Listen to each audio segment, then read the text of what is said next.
Super Gifted, Donovan Curtis, Chapter 27. Who's my beautiful baby girl? That's right, you are, yes. I pressed my ear against the wall to listen in.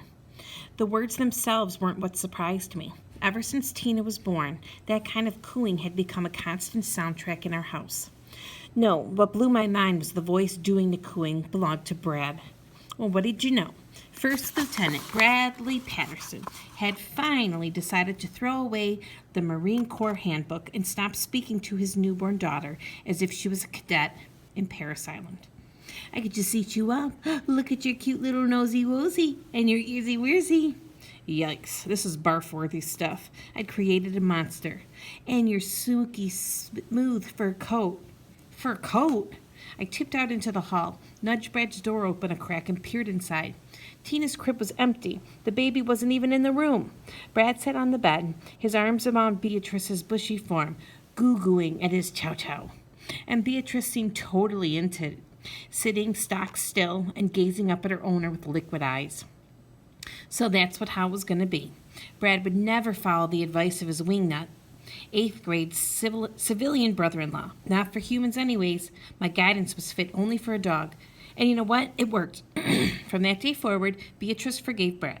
She abandoned me completely and followed him around everywhere, wagging and licking. There was no explanation for it. Nothing changed, except for the baby talk. Brad wasn't acting much different toward her. She still wasn't allowed to get too close to baby Tina. The door just opened, and Beatrice went through it. And because she was a dog, there was no way to ask her about it. Dogs' behavior would always remain a mystery like that. Come to think of it, people's behavior didn't make much more sense. For instance, all of Hardcastle had idolized Noah when they believed he'd saved the Mercury house. But now they knew it was me.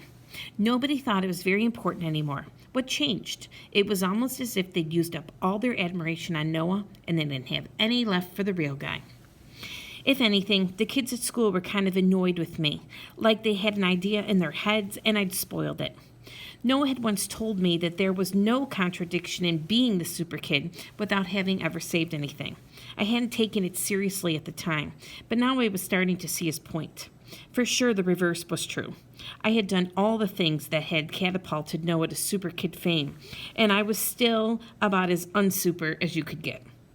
Candy appreciated me, even if no one else did. We were brothers across the species line.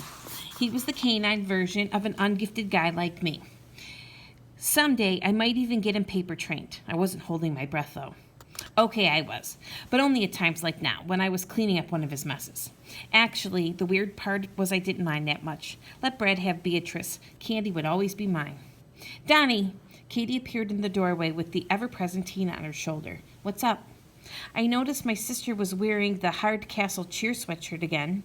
Not her old one from high school. This was a gift from all people, Megan Mercury. Apparently, Katie used to be her cheerleading idol back in the day. Go figure. Brad needs you outside, she told me. For what? Do I look like his secretary, she asked. Go ask him yourself. I sighed. There was no point in putting off Brad. Tank commanders were used to being obeyed. If you didn't shake a leg, pretty soon he'd come in and shake it for you. So I dragged myself downstairs, Candy tripping my heels, and I stepped out the front door and froze. Brad was there, all 6'4" of him, ramrod straight. He was full in dress blues, complete with his white gloves and sword tucked under his left arm.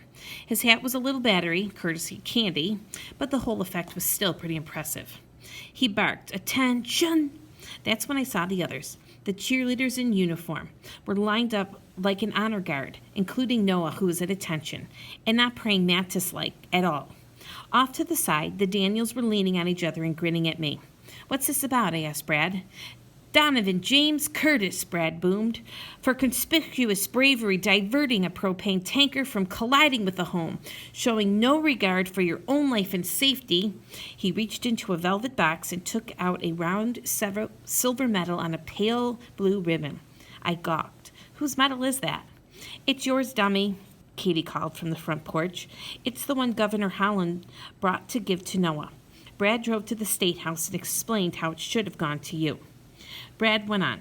I hereby act as Governor Holland's proxy as I present you with the State Youth Award for Valor and Community Service. Congratulations. Kind of embarrassed, I bowed my head as he placed the ribbon around my neck. It itched through my t-shirt. In the background, I could hear the Daniels snickering. I'm not really the medals type, I mumbled to Brad. Well, get used to it. You deserve this, Donnie. Most guys would have stood there and watched that truck hit the house and explode. Maybe me for one. I don't know if that makes you a super kid, but you'll always be super in my book. Funny, I never cared that much about Brad's opinion of me before. But when a real hero thought you were a hero too, that meant a lot. I didn't realize how much. For a guy who wasn't gifted or super, I felt pretty super gifted just then.